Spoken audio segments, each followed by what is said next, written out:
오늘 얘기할 주제가 총 5가지입니다. 첫 번째 주제는 뭐냐? 좌파를 진보라고 부르고 우파를 보수라고 부르고, 이게 지금 상식으로 되어 있잖아요. 이 잘못된 겁니다, 이죠. 제가 정치인들을 만나보면은 다들 우파를 보수라고 해요. 보수주의와 자유주의가 왜 뭐가 다른지, 왜 우리를 보수라고 하면 안 되는지, 이거를 우리 외국 시민단체는 제대로 알아야 됩니다. 우파를 보수라고 하는 순간 젊은 청년들의 가슴에 불을 지를 수가 없어요. 타오르다가도 오래 싸늘하게 식어지는 용어가 바로 보수라는 겁니다. 보수라는 표현 자체는 기존의 가치를 지키자 이거거든요. 보수는 지키는 겁니다. 진보는 뭡니까? 앞으로 나아가는 겁니다. 보수는 기존의 가치를 지키자 이거고, 진보는 나아가니까 뭔가 나아가는 게 좋은 이미지로 들리잖아요. 우파를 보수라고 부르는 순간 우리는 앞으로 나아가지 못합니다. 제자리 보수, 진보, 그 다음에 나아가는 겁니까? 그 다음 나아가는 건 혁명이. 혁명은 기존의 것을, 잘못된 것을 다 뒤집어 엎자는 혁명이거든요. 지금은 우리 우파도 혁명 쪽으로 나가야 된다. 저는 그렇게 생각합니다. 우리 우파 정치인들이 혁명 얘기하는 정치인 누가 있습니까? 아무도 없어요. 전부 다 보수해서. 그러니까 맨날 좌파한테 깨지고 지고 있습니다. 보수의 원조가 누구냐? 에드먼드 버크. 이 사람이 1790년에 전 책이 있어요. 프랑스 혁명에 관한 성찰이라는 책이 있습니다. 우파를 보수라고 부르는 사람 중에 보수의 원자라고 하는 에드먼드 버크의 프랑스 혁명에 관한 성찰을 과연 읽어본 사람이 몇 명이냐 이야기지. 이 책이 프랑스 혁명에 관한 성찰이라는 책이에요. 이 책이 1790년도, 프랑스 혁명이 언제 일어나냐면 1789년에 일어났어요. 그 프랑스 혁명의 불길이 영국에 넘어오지 못하게 하기 위해서 쓴 책이 바로 이 책이에요. 근대에 들어와서 보수의 원조라고 불리는 책이 또 한 권 더 있습니다. 보수의 정신이라는 책이 있는데, 이게 러셀 크크라는 미국 대학에서 1953년도에 쓴 책입니다. 미국에서 보수주의라는 가치가 공화당의 기본 정신으로 자리 잡게 된 그 근거된 책이 바로 이 책입니다. 이 프랑스 혁명에 관한 성찰 이 책하고 보수의 정신, 이 두 책이 소위 보수주의의 정신적 기원입니다. 이 책을 우리 우파 정치인들이 과연 읽어봤나요? 그죠? 이 프랑스 혁명에 관한 성찰이라는 이 책에 대해서, 이 책은 뭐냐? 프랑스 혁명의 불길이 영국에 넘어오지 못하도록 막은 책이에요. 이 책은. 그러면 이 책을 이해하기 위해서는 프랑스 혁명이라는 게 과연 역사적으로 어떤 의미가 있는지를 먼저 이해를 하셔야 됩니다. 프랑스 혁명은 우리 역사에서 두 가지 영향을 줬어요. 긍정적 영향도 있고 부정적 영향, 두 가지 다 있습니다. 프랑스 혁명의 긍정적 영향이 뭐냐? 구체제, 소위 앙시앙 레짐이죠. 성직자, 귀족, 일반 평민, 이렇게 세 가지 계급이 이렇게 정해져가지고 구체제에서 신음하고 있는 제3신분들이 자신들의 신분적 구속을 벗어나서 뒤집어진 게 프랑스 혁명이거든요. 구체제의 잘못된 체제를 무너뜨리는 것, 이건 긍정적 방향이에요. 역사에서는. 네? 프랑스 혁명은 그런 긍정적 방향이 분명히 있단 말입니다. 그런데 프랑스 혁명은 또 부정적 영향이 또 큽니다. 새로운 집권 세력이 소위 그 당시 자코뱅 당이라고 있었잖아요. 자코뱅 당이 권력을 잡아가지고 그들에 반대되는 사람들은 무자비하게 목을 치죠. 그게 뭡니까? 길로틴을 가지고 자신들이 지향하는 정치적 목표와 다른 사람들로서 모두 목을 치는 거예요. 그게 프랑스 혁명의 가장 나쁜 영향이에요. 그러니까 자신들과 반대되는 세력과 토론과 대화를 통해서 설득시키는 게 아니고 반대하면은 죽인 거예요. 그게 프랑스 혁명의 가장 나쁜 영향입니다. 그러다 보니까 뭐냐, 새로운 전체주의 세력이 등장하게 된 거예요. 그래서 프랑스 혁명이 그 이후에 공산혁명의 원조가 됩니다. 공산주의 세력의 원조가 바로 프랑스 혁명이에요. 그러니까 프랑스 혁명은 한편으로는 신분제를 타파한 긍정적 방향으로 영향을 미치지만, 또 한편으로는 새로운 전체주의 세력인 공산주의가 들어서게 된 원조도 또 역시 프랑스 혁명에서 쌓인 겁니다. 그런데 에드먼드 버크는 그런 프랑스 혁명의 체제를 무너뜨리려 하는 것을 잘못됐다, 기존의 좋은 가치, 전통적 가치를 지키자라고 쓴 책이 바로 프랑스 혁명에 관한 성찰이에요. 에드먼드 버크가 지켜야 하는 전통적 가치가 뭐냐? 두 가지입니다. 하나는 교회예요, 교회. 또 종교를 통해서 우리 인간이 그 구원을 얻을 수 있는, 이건 아주 좋은 거다, 이죠. 하나는 교회고, 또 하나는 뭐냐? 세습 왕정. 그 다음에 영국은 세습 왕정이잖아요. 왕정이 민주정보다 훨씬 나은 점이 많다는 겁니다. 에드먼드 버크가 지켜줘야 하는 전통 가치는 그 두 가지입니다. 교회와 왕정. 에드먼드 버크와 거의 동시대에 살았던 인물인데 프랑스 혁명을 반대한 게 아니고 오히려 옹호한 인물이 있었어요. 그 사람 누구냐? 토마스 페인이라는 사람이에요. 토마스 페인이라는 사람이 쓴 책이 제목이 상시, 하나는 인권, 이 두 가지인데요. 상시라는 책은 어떤 책이냐면은 미국 독립혁명에 불을 붙인 책이에요. 미국 독립혁명이 1776년도에 나왔는데 토마스 페인이라는 사람이 영국 사람인데 미국 독립혁명을 옹호하고 그 이루어진 근거를 제시한 책이 바로 상시라는 책을 썼습니다. 이 책이 1776년도 저술됐어요. 그래서 토마스 페인은 미국 독립혁명의 아버지라고 불리는 사람이에요. 그 동시에 프랑스 혁명도 옹호를 했습니다. 그 책 제목이 인권이라는 책인데 인권은 1부와 2부로 나누어져 있습니다. 인권 1부가 1791년, 인권 2부가 1792년 이렇게 책이 발표가 됐는데 이 인권은 누구의 주장에 반대하게 쓴 책이냐? 바로 에드먼드 버크의 프랑스 혁명하는 성찰에 반대하기 위해서 쓴 책이 바로 토마스 페인의 인권이라는 책이에요.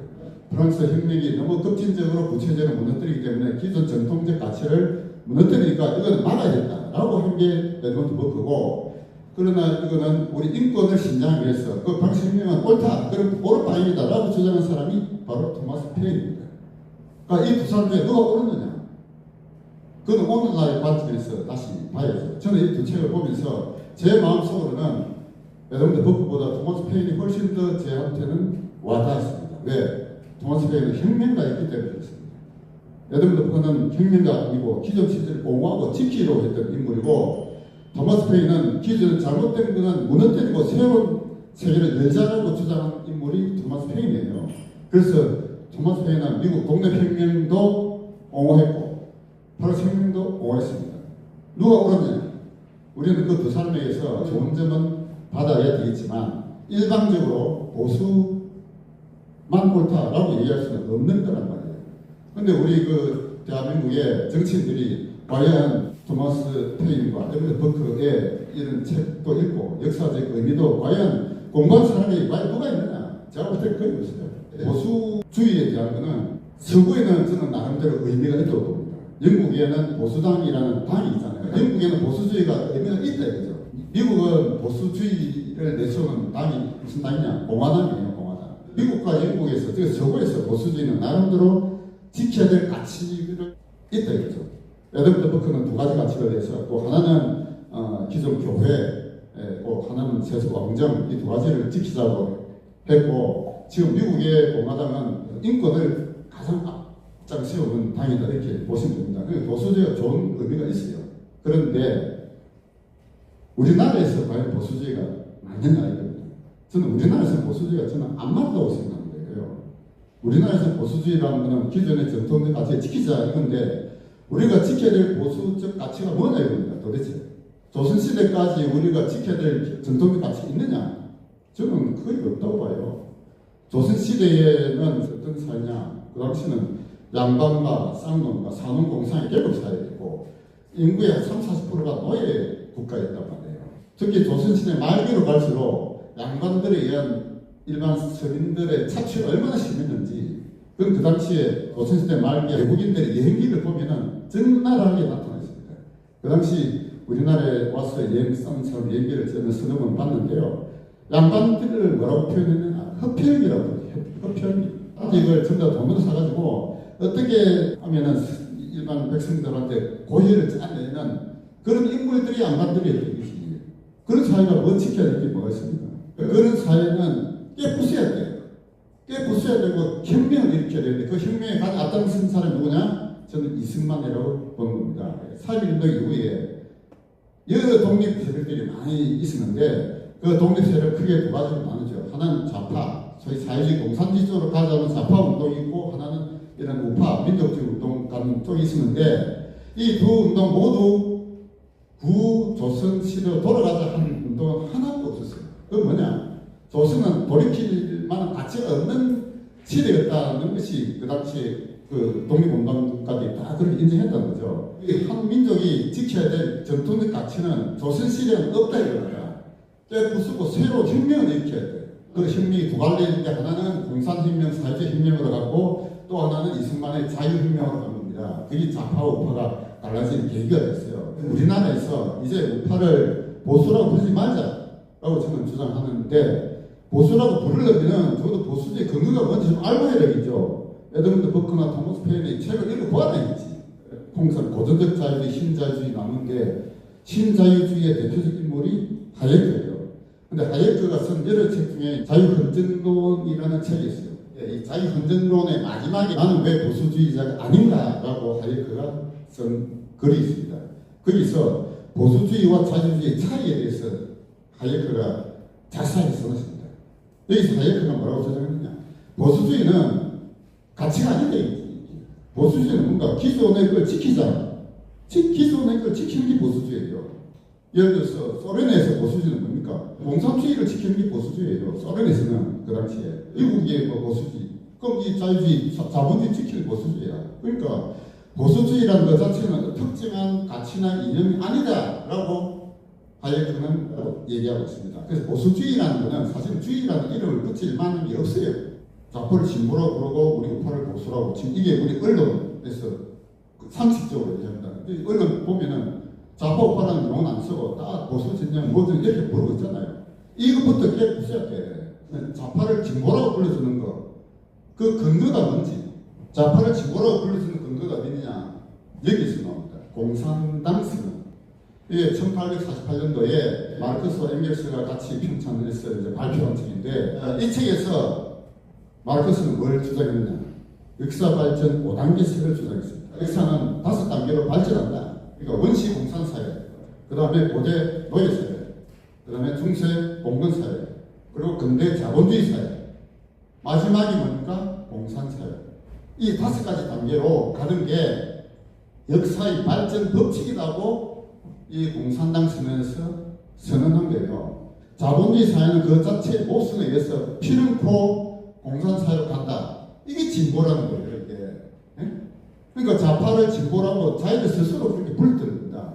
좌파는 스스로 우리는 진보의 방향이다. 네. 사회주의, 공산주의로 가는 이게 역사의 발전 법칙이고 이게 진보의 방향이고 나는 그 역사의 발전에 올바른 방향으로 난 가고 있다. 라고 자기들 스스로 진보라고 불렀던 거예요. 근데 이거를 우리 우파가 좌파를 진보라고 불러주면 어떻게 됩니까? 그 논리를 인정해 주는 거예요. 좌파는 이제 와서는 진보가 이제 아니다 이거지. 마르크스가 등장했던 시대만 해도 좌파가 진보의 방향인 것처럼 대다수 지식인사회에서 그렇게 받아들여졌어요. 근데 그게 언제 깨지느냐? 1989년, 1990년 이때 소련이 해체됐잖아요. 소련이 해체됨으로 해서 비로소 그들의 역사의 방향 진보가 아니다. 이게 잘못됐다. 이게 이제 역사적으로 밝혀진 겁니다. 그러니까 1990년도의 소련의 해체로 인해서 역사 발전 5단계설이 깨진 거예요. 그런데 지금도 좌파를 진보라고 불러주면 이제 안 된다 이거지. 이제 좌파는 진보가 아니에요. 그건 진보가 아니에요. 오히려 지금 좌파들이야말로 가장 보수 꼴통이다 이렇게 불러줘야 됩니다. 그들이 만들어 놓은 그 가치관, 역사관 지금도 매몰되어 있어가지고 전혀 바꿀 생각을 안 하고 있어요. 그들이 어떻게 진보입니까? 이제는 우리 우파가 그 진보라고 불려야 돼. 이제는 우리 스스로 우리 우파가 진보가 돼야 되고 우리 우파가 혁명세력이 돼야 돼. 우파를 보수라고 부르지 말자 하는 게 제 1번이에요. 대한민국 국민은 대다수 어리석다. 이 두 번째 제 주제예요. 대한민국 국민이 딱 어리석어요. 네? 근데 이제 제가 이 말씀 왜 드리냐면은 이번에 총선에서 좌파가 이겼잖아요. 국민이 참패했잖아요. 총선에서 반영된 민의, 이게 국민의 민심이니까 이걸 따라야 된다. 언론에서 그렇게 얘기하는 게 많죠. 네? 물론 저 좌파는 당연히 얘기하죠. 이 우파 내에서도 총선에 들어간 민의가 국민의 뜻이니까 거기에 따라서 윤석열 정권의 국정 운영 방침을 바꿔야 된다. 이 주장하는 사람이 많다 이거죠. 국민들 보고 국민들 틀렸다 라고 얘기하는 사람 아무도 없어요. 정치인 중에서 그런 얘기하는 사람 아무도 없습니다. 국민이 수준에 낮다, 국민이 잘못했다 라고 얘기하는 사람 없다니까.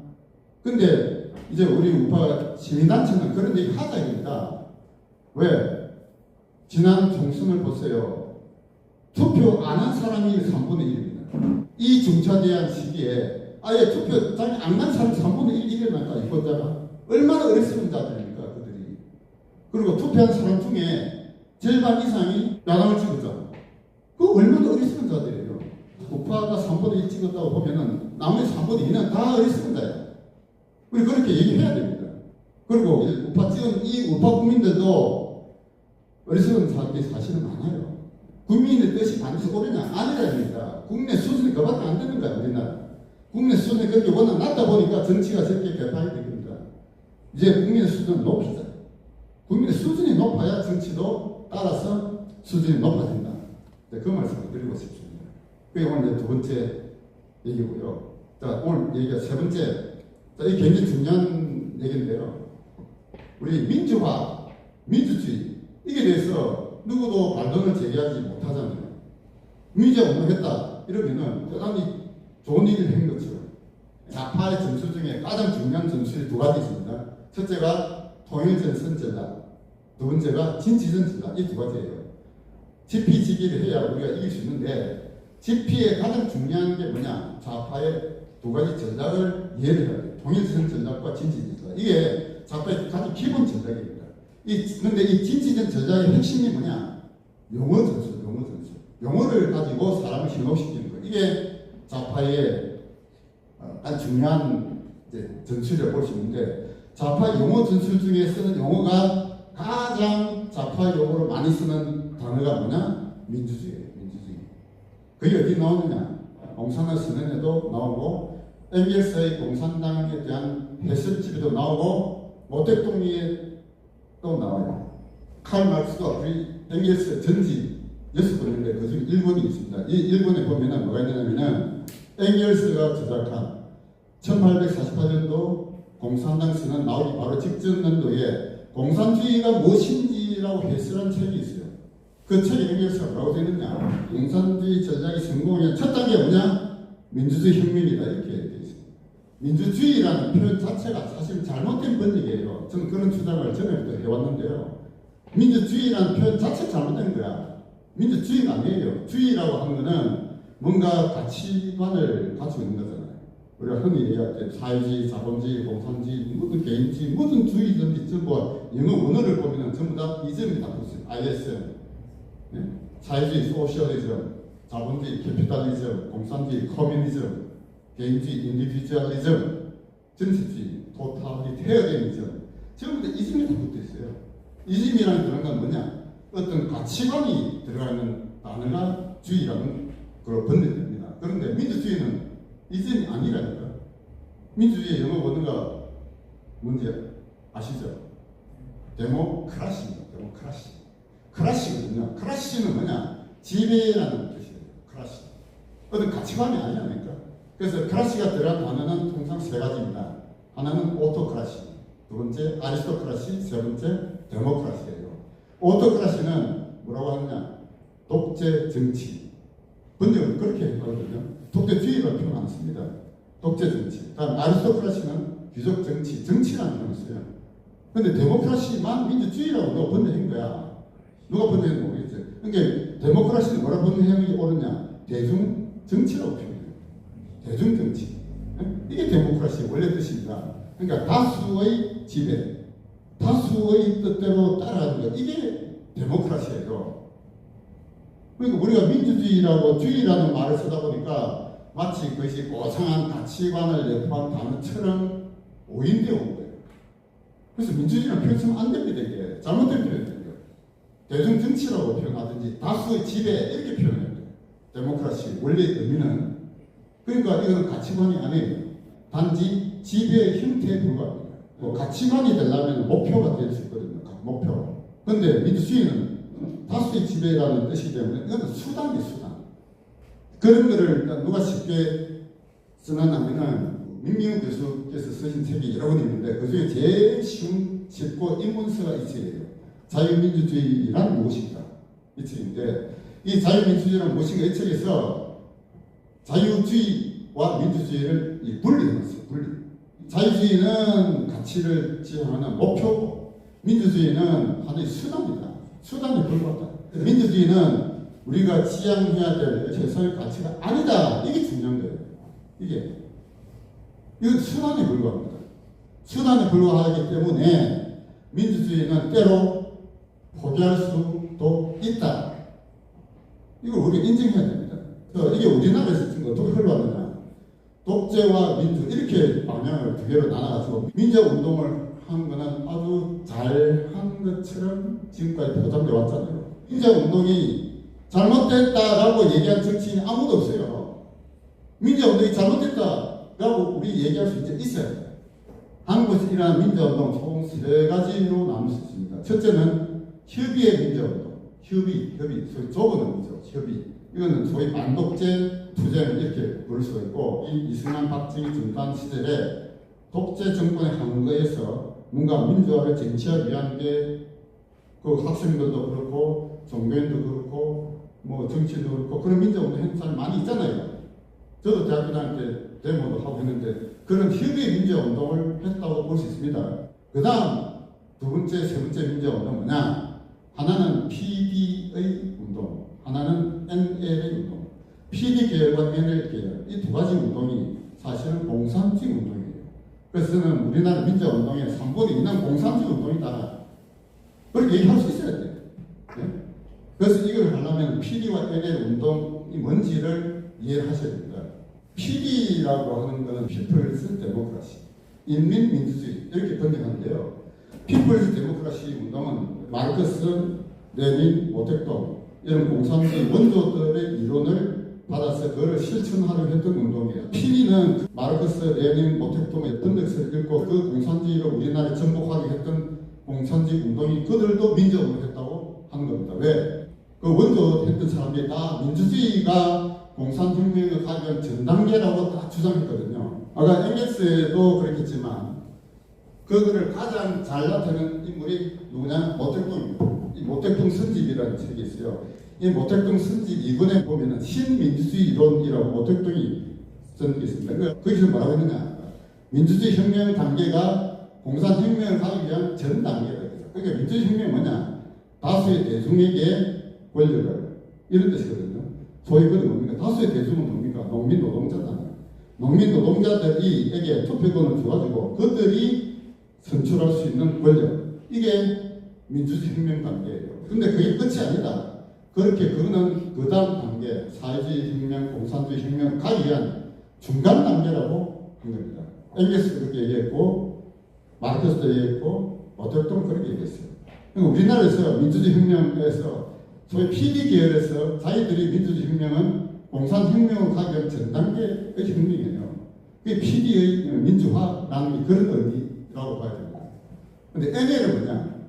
NL은 National Liberation, 민족 해방이보다 민족 해방. PD는 마르크스, 레닌, 모택동 이런 공산주의 이론을 접목했기 때문에 여기는 원래 뭡니까? 민족이라는 게 없어요. 민족이라는 게 다 없어지고 국가도 없어지고 이게 공산주의의 원래 이론이에요. 그런데 NL에 와서는 민족이라는 게 강하게 부각되는 거예요. 민족이 가장 중요하다. 민족주의를 내세운 공산운동이 바로 NL입니다. 그래서 PD와 NL의 차이는 그게 있습니다. PD는 민족이 없어지고 국가도 없어지고 양국의 프롤레타리아가 단합하자. 이게 소위 PD의 방침이라면 민족주의를 앞장선 공산운동이 바로 NL입니다. 우리나라에서. 김일성을 우리 민족의 대표 수장으로 내세우면서 그 수령의 뜻을 받들어 민족을 통일시키고 해방시키자. 이게 NL의 방침이에요.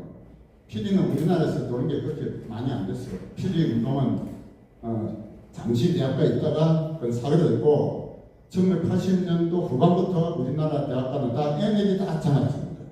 NL이 장악하면서 이 NL이 장악한 가장 앞장섰던 인물이 누구냐? 김영환이라고 있습니다. 김영환이가 자생적 주사파를 대학가에 퍼뜨린 장본인입니다. 한 가서 김일성은 면담을 하고 나서 이건 아니다 하고 돌아선 인물이 김영환이에요. 근데 김영환이는 이제 전향을 했는데 전향하지 않은 인물들이 지금 이석기 그룹이에요. 경기동부연합이 있고 이들이 지금 이재명하고 손을 잡아가지고 대한민국 지금 잡아먹고 있어요. 지금 민노총의 가장 핵심부들이 바로 경기동부연합 출신이에요. 다 이석기 떠오들이 지금 그 민노총 잡고 있다니까요. 그러니까 지금 우리나라 현재의 정치권을 보면은 좌파는 정치권보다 정치권 바깥이 훨씬 더 세력이 더 큽니다. 그 민노총이 가장 큰 세력이고, 그 다음에 정치권 바깥에는 조직들이 어마어마하게 강력하게 있어요. 근데 우파는 그런 게 없다 이거죠. 이 강철 서신이라는 책은 김영환이가 그 당시 80년도 후반기에 대학가에 벽들이 책임에서 우리나라 자성적 부사파 세력이 대학가를 정복하게 된 그 서신들이 강철 서신이라고 있어요. 그리고 그거를 가장 알기 쉽게 쓴 책이 이 책입니다. 파리들의 혁명 노름이라는 책이 있는데요. 이 책은 일종의 김영환 일대기라고 볼 수 있습니다. 김영환이가 서울법대 가가지고 우리나라에서 자성적 부사파를 만들었는지, 그러면서 그가 어떻게 전향하게 됐는지까지를 쓴 책이 이 책이에요. 파리들의 혁명 노름이라는 책이 있습니다. 그리고 김영환이가 쓴 책이 이 책이에요. 다시 가르치고 살아. 그러니까 우리나라 민주운동 중에 3분의 1은 협의의 민주운동, 다음에 3분의 1은 PD운동, 3분의 2는 NL인데 PD와 NL은 다 공산주의 운동이에요. 협의의 민주운동은 뭐냐? 이거는 그들에게 영당한 운동입니다. 대한민국의 큰 흐름을 이끌었던 분은 저는 총 3분이라고 보거든요. 첫 번째가 이승만, 두 번째 박정희, 세 번째 전두환, 이 세 사람인데, 이 이승만, 박정희, 전두환을 독재라고 하면서 그들과 반대되면서 민주운동을 했다고 했잖아요. 이건 우리나라를 올바로 이끄는 운동이 아니에요. 그런데 지금 우리나라 역사에서 이런 민주운동이 잘된 운동이라고 하면서 그게 보상까지 하잖아요. 법을 만들어가지고. 이거 고쳐야 돼요. 네? 그러니까 민주운동이라는 자체는 3분의 2는 공산주의 운동이고 3분의 1은 그들에게 영당한 운동이어서 우리나라 역사를 잘못 이끈 운동이었다 라는 사실을 우리 이제 우파 시민단체는 똑바로 주장하고 알려야 돼요. 그럼 우리나라 올바른 운동 뭐냐 이지. 그걸 다 찾아야 되잖아요. 거기서 이승만, 박정희, 전두환 세 사람을 뽑아야 되는데, 이승만, 박정희는 우파 진영 내에서는 이제 어느 정도 자리 잡았잖아요. 좌파는 지금도 그들을 뭐 독재자라 하지만 이제 우파 국민들 간에는 이승만, 박정희는 위대한 인물이었다 하는 게 이제 인정하고 있잖아요. 마지막 남은 사람 누구냐? 바로 전두환입니다. 전두환에 대한 바로잡는 거, 이 굉장히 중요한 거예요. 전두환의 업적은 여러 가지 많은데 가장 중요한 거냐? 첫 번째, 박정희 시대까지의 대경제를, 시장경제를 전환시킨 인물이 바로 전두환입니다. 박정희가 우리나라의 산업을 일으키고 부국을 한 위대한 대통령이다 하는 걸 인정하잖아요. 그러나 박정희 시대 말기에 가서는 그런 계획경제, 국가가 주도해서 뭔가 이끌어가는 그게 여러 가지 잘못이 이제 드러난 겁니다. 특히 1970년대 후반에 가서는 우리 경제가 엉망진창이었어요, 당시에. 물가가 어마어마하게 뛰고, 1년에 뭐 30%, 40% 물가 뛰고, 중화공업도 막 엉망진창이고, 그때 그렇게 됐거든요. 그 박정희 마지막에 그렇게 됐어요. 근데 그때 전두환 장군이 이제 들어서면서 계획경제에서 시장경제로 정화시키면서 누구를 앞장서느냐? 그때 김재익이라는 인물이 있어요. 전두환을 알려면 김재익을 알아야 됩니다. 전두환 대통령이 이끌었던 50을 우리 그 역사에서 바로 잡는 거 굉장히 중요한 거예요. 50은 지금 우리 우파 내에서도 50에 대한 올바른 평가가 지금 아직 안 이루어지고 있습니다. 50에 대한 올바른 평가를 지금 누가 제일 많이 하고 있나 하면은 김용삼 대기자예요. 김용삼 치고 전두환, 김용삼 치고 50 이렇게 그 유튜브를 치보세요. 그러면 김용삼 기자가 50 시대를 바로잡기 위한 강의를 굉장히 많이 나옵니다. 제가 공부 한 10몇 강의가 있는데요. 50 시대의 강의를 들어보면서 50이 없었다면, 전두환이 없었다면 우리는 어떻게 됐겠느냐. 공산화 됐든지 아니면 후진국으로 넘어갔든지 아마 그렇게 됐을 거예요. 지금 우리 유튜브 보면은 세계 많은 사람들이 지금 한국에 오니까 대한민국이 뭐 세계 최고다 이런 게 많이 나오잖아요. 지하철도 최고, BTS, 블랙핑크, 한류가 전 세계를 휩쓸고 뭐 이런 거 많이 지금 나오죠. 누가 그걸 많이 했겠는 거죠. 그걸 이런 사람이 누구냐. 박정희 시대까지만 하더라도 국가 주도의 계획경제 시대였거든요. 그때는 그렇게 할 수밖에 없었다. 이렇게 인정할 수밖에 없어요. 그런데 사회적 자유의 물결을 이끈 인물은 누구나? 바로 전두환이에요. 전두환 시대 때 교복 자유가, 통금 해제, 수입 자유가, 해외여행 자유가 전부 다 전두환 시대에 딱 이루어집니다. 전두환에 대한 그 제도를 알려면 이제 책이 몇 권 있어요. 첫 번째가 이 김재익 평전. 이걸 보셔야 돼요. 김재익은 알아야 전두환을 이해할 수 있습니다. 김재익이라는 인물이 우리 한국 경제에 얼마만큼 중요한 역할을 했는지 하는 게 이 책에 잘 나타나 있어요. 김재익을 발탁한 사람이 전두환이고, 김재익이가 제대로 그런 정치의 펼치도록 힘을 실어준 사람이 바로 전두환이에요. 전두환이 없었으면은 김재익이 그런 정치의 펼 수가 없었어요. 전두환만큼 경제를 잘 알았던 대통령이 없습니다. 경제는 당신이 대통령이야 라고 선처해 있습니다. 이 책에 보면은 전두환 시절 때 만들어 놓은 그 기초가 대한민국의 오늘의 변명을 이끈 그 기초가 바로 여기 있습니다. 그럼에도 불구하고 전두환에 대한 평가는 지금도 아주 박하게 그지없죠. 그래서 제가 전두환에 대한 자료도 보고 책도 보면서 제가 눈물 흘린 게 있습니다. 뭘 보고 눈물 흘렸냐? 이순자 자서전이 있어요. 이순자 자서전. 이순자 자서전 제목이 당신은 외롭지 않다라고 적은 게 있는데요. 이순자에 대한 우리 일반 국민의 인상은 턱도 길고 좀 뭔가 좀 시원찮게 이렇게 보통 생각하잖아요. 그런데 이순자 자서전을 읽어보면서 정말로 우리 보통 사람들이 가지고 있는 그 이미지가 너무나 잘못됐다는 걸 제가 뼈저리게 알게 됐습니다. 예, 이순자 자서전 이거를 시간 나실 때부터 꼭 보셔야 될 책 중에 하나예요. 정말로 읽어야 될 책은 뭐냐? 전두환 회고록입니다. 전두환 회고록이 총 3권 있는데 이 세 개 중에서 첫 번째 회고록이 법원에 의해서 수십 페이지가 이렇게 지워졌거든요. 그래서 제가 지워져서 그거를 제가 일부러 제가 구입을 안 했어요. 그 제대로 된 거 나오면 그때 보려고. 네? 윤석열 정권 들었은 지 2년이 됐는데 아직도 안 풀리고 있어요. 전두환 회고록에 그 당시 광주에 그 헬리콥터 타고 막 총 쏘았다는 걸 어느 목사가 봤는데 아니다. 그런 게 아마 그 회고록이 있는가 봐요. 거기 죽은 목사를 명예훼손했다고 막 해갖고 신분가 목사인가 하여도 광주 와서 재판도 받고 했잖아요. 그러면서 전두환 회고록에 있는 이걸 법원에서 지하라 했거든요. 이 완전 언론 탄압이 잘못된 거예요. 역사의 진실을 제대로 이렇게 보여줘야 되는데 이 윤석열 정권 들어서고도 아직도 그게 안 풀리고 있어요. 그거 풀어야 돼. 전두환 회고록에 지워진 게 뭔지. 그래서 전두환 회고록까지 봐야 이 제대로 전두환 시대를 이해할 수가 있습니다.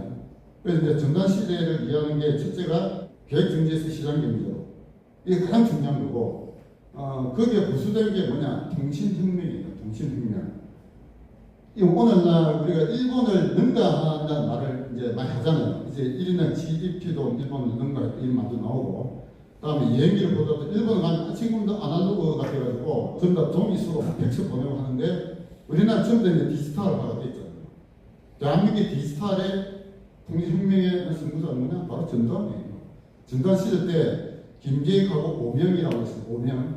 오명 그 당시 최신부 장관이었는데 김재익과 오명이 같이 힘을 합쳐갖고 전두환 대통령한테 인가를 받아가지고 그 당시 전자산업 3가지를 우리 앞으로 미래 먹거리로 내세웠습니다. 첫째가 컴퓨터, 두 번째가 반도체, 세 번째가 통신이에요. 이 3가지가 묶어가지고 IT 혁명을 일으킨 시절이 바로 전두환 시대. 전두환 시절 때 이루어진 이 통신혁명이야말로 오늘 대한민국을 세계 선진국으로 만든 가장 중요한 산업혁명이에요. 박정희 시절 때까지 해도 소위 굴뚝산업이잖아요. 중화공업 이쪽인데 IT로 전환시킨 인물이 바로 전두환입니다. 그 전두환의 이 IT 전환을 함으로 해서 비로소 대한민국이 일본을 이제 능가하면서 세계 선진국으로 도약하게 된 발판을 그때 만들었던 거예요. 김영삼 기자의 유튜브 보면 뭐라고 표현했느냐? 전두환이가 바로 한강의 기적의 완성자다 이렇게 표현하고 있습니다. 한강의 기적은 박정희가 그 기적을 일으킨 인물이고 완성은 누가 했느냐? 전두환이. 전두환이 없으면 한강 기적이 완성되지 않았다. 김영삼 기자의 그 유튜브를 검색해 보세요. 거기서 50 시절과 전두환 평가를 유튜브 내용이 좀 길어요. 보통 뭐 50분, 1시간 되는데 그런 것들을 한 10몇 개가 있습니다. 그걸 이제 시간 나실 때 들으시면서 전두환에 대해서 너무나 잘못 알고 있었구나. 네? 이거를 좀 받아들이시고 그 다음에 그 시간 나면은 책을 보시고 이렇게 하면서 전두환이 위대한 대통령이다. 이걸 이제 인정해야 돼요. 그동안 우리 우파에서 이승만, 박정희 두 사람만 이렇게 떼었는데 전두환도 같은 레벨을 올려야 돼요. 이승만 대통령은 건국 대통령, 박정희 대통령은 부국 대통령, 전두환 대통령은 구국, 나를 구한 인물이에요. 전두환이 없었으면은 그 당시 어떻게 됐겠습니까? 선진국으로 올라가다 딱 끌어지고 북한의 노예가 되든지 막 개판됐을 겁니다. 전두환이야말로 그때 우리나라를 바로잡은, 역사를 바로잡은 구국 대통령이다 하는 인식을 가져야 되는데 왜 전두환 대통령에 대한 인식이 지금도 우파에서 이렇게 제대로 자리 잡고 있지 못하느냐? 그거는 좌파가 그렇게 만든 게 아니에요. 우파 대통령 둘이가 그렇게 만들었다니까. 한 명은 노태우고 한 명은 김영삼입니다. 노태우와 김영삼의 배신에 의해서 전두환이가 지금도 제대로 자리를 못 잡고 있다. 이렇게 봐야 돼요. 자, 노태우, 김영삼도 물론 잘한 점도 있겠죠. 그러나 잘한 점보다는 못한 게 훨씬 좀 많다고 봅니다. 자, 노태우의 잘못한 세 가지를 말씀드립니다. 자, 첫째, 88 올림픽 때 전두환을 초청 안 했어요. 88 올림픽을 누가 유치했느냐? 전두환이 유치했다니까. 88 올림픽의 개막식에 전두환 대통령은 불려야지. 안 불렀어요. 무슨 말을 듣는 거야? 노태우가 얼마나 쏘이 좁은 인물인지 그거 보면 알 수 있죠. 두 번째, 전두환을 백담사 유배 보냈죠. 누가 보냈냐? 노태우가 보낸다니까. 노태우는 평생 전두환에 대한 열등감을 갖고 있었어요. 육사 11기 중에서 전두환이 항상 앞장섰다니까. 전두환은 맨날 2인자 노릇을 한 거야. 대표적인 게 뭡니까? 6.29 선언, 6.29. 87 6.29 선언을 누가 했느냐? 전두환이가 했단 말이에요. 근데 6.29 선언을 노태우가 한 것처럼 발표했잖아. 그러면서 노태우 나중에 대통령까지 됐잖아요. 누가 만들어주느냐? 전두환이가 다 만들어준 거예요. 노태우는 전두환한테 은치 가지고 대통령이 된 거예요. 그때 여소야대 돼가지고 막 국회가 시끄럽다니까 어쨌든 전두환이를 국내 정치에서 발을 떼게 외국 가라고 했는데 전두환이가 외국 죽어놓고 그래가 백담서 보낸 인물이 바로 노태우인 거예요. 노태우가 얼마나 속 좁은 인물인지 알 수 있잖아요.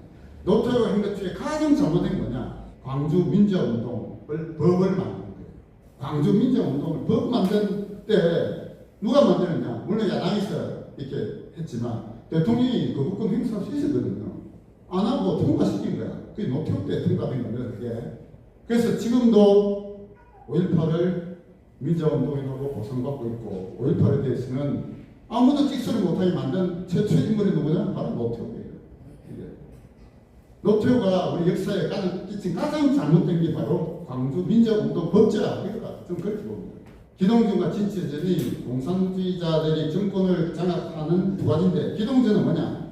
자기들이 물리력이 강할 때 물리적 힘으로 정권을 뱉는 게 이게 기동전이에요. 우리나라에서 기동전이 여러 개 많았어요. 대표적인 기동전이 뭐냐? 6.25 전쟁 기동전이에요. 그리고 제주 4.3 사건, 대구 시월폭동, 유순 반란 사건 전부 다 기동전으로 봐요. 그런 관점에서 5.18도 저는 기동전의 하나다라고 저는 그렇게 보고 있습니다. 5.18을 체제 전복을 위한 기동전으로 보는 게 저는 올바른 시각이라고 봅니다. 그런데 이거를 민주운동이라고 법제화한 인물이 바로 노태우예요. 예. 김영삼은 노태우의 잘못을 한 10배 이상 잘못했어요. 역사 바로 세우기를 해가지고 실제로 역사를 왜곡한 인물이 김영삼입니다. 예. 역사 바로 세우기를 해가지고 그 앞에 소위 군사 정권은 다 부정했잖아요. 이승만, 박정희, 전두환, 노태우까지 다 군사 독재라고 하면서 앞에 정권을 다 부정한 인물이 바로 김영삼입니다. 네. 그러면서 자기는 새로운 역사를 쓰겠다 하면서 새로운 역사는 뭐냐? 민족을 앞장세운 거야. 북한과 연대하고 좌파를 끌어당긴 인물이 바로 김영삼이에요. 좌파의 숙주 노릇한 인물이 김영삼입니다. 독재라고 불렸던 그 정권이 사실 우리나라를 이끌었던 올바른 방향이었는데 그걸 전부 다 부정을 하면서 좌파들 정치권에 끌어당긴 인물이 바로 김영삼이에요. 그 김영삼 때 들어선 그때 정치권 인사들이 좌파 출신들이 굉장히 많아요. 그러면서 또 김영삼이가 한 것 중에 가장 잘못된 게 또 뭐냐? 소위 5.18 소급 입법을 한 겁니다. 5.18 처벌법을 만들었거든요.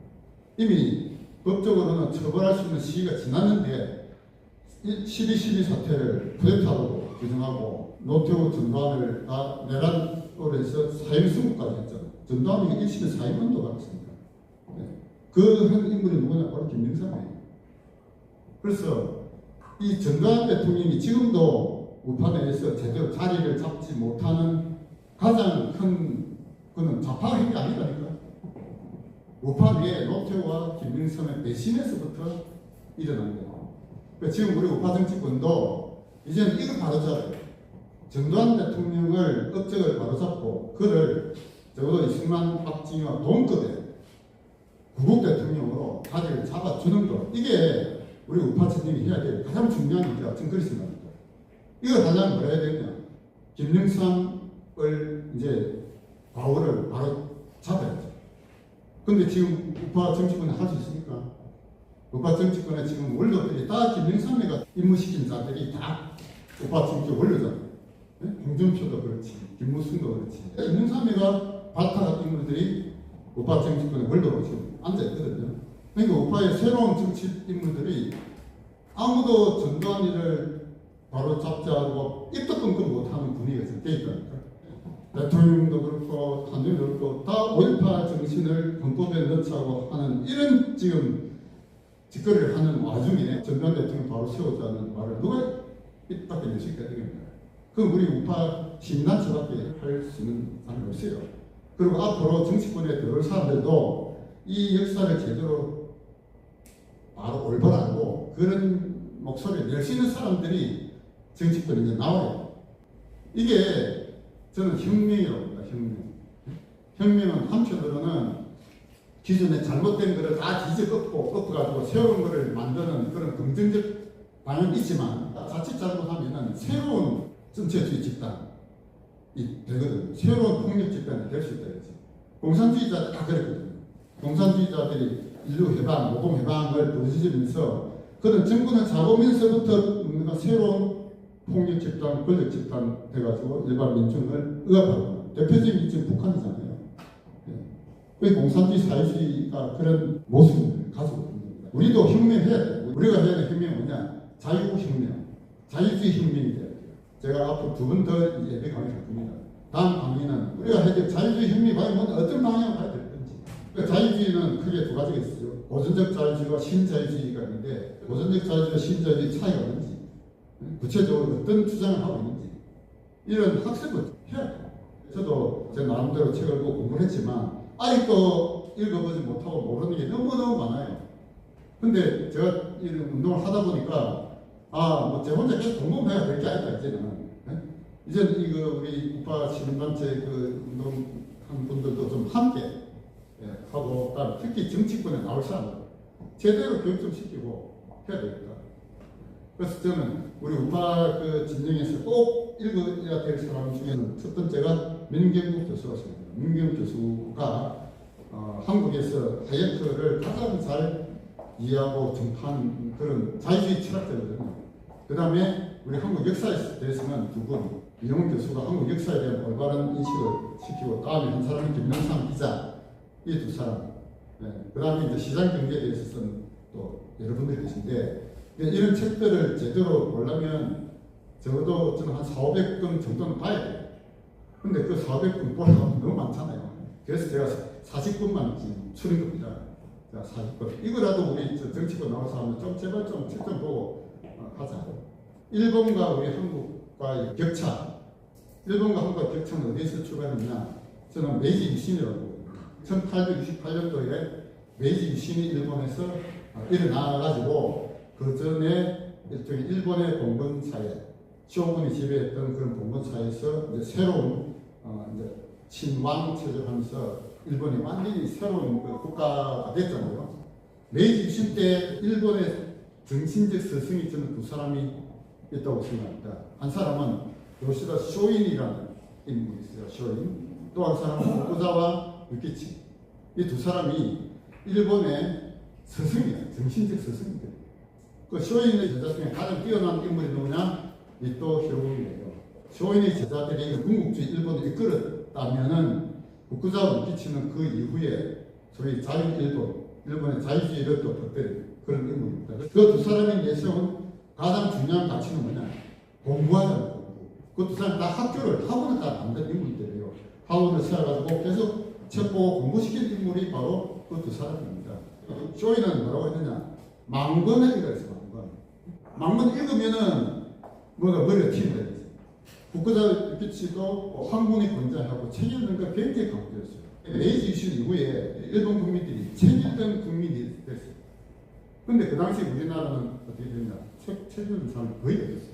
지금 우리나라는 우리 여러분들이 그 유튜브 보시면 알겠지만 대한민국이 세계 넘버원의 선진국이다 이런 것도 유튜브에 많이 나오거든요. 그렇게 된 게 어디서 나오느냐?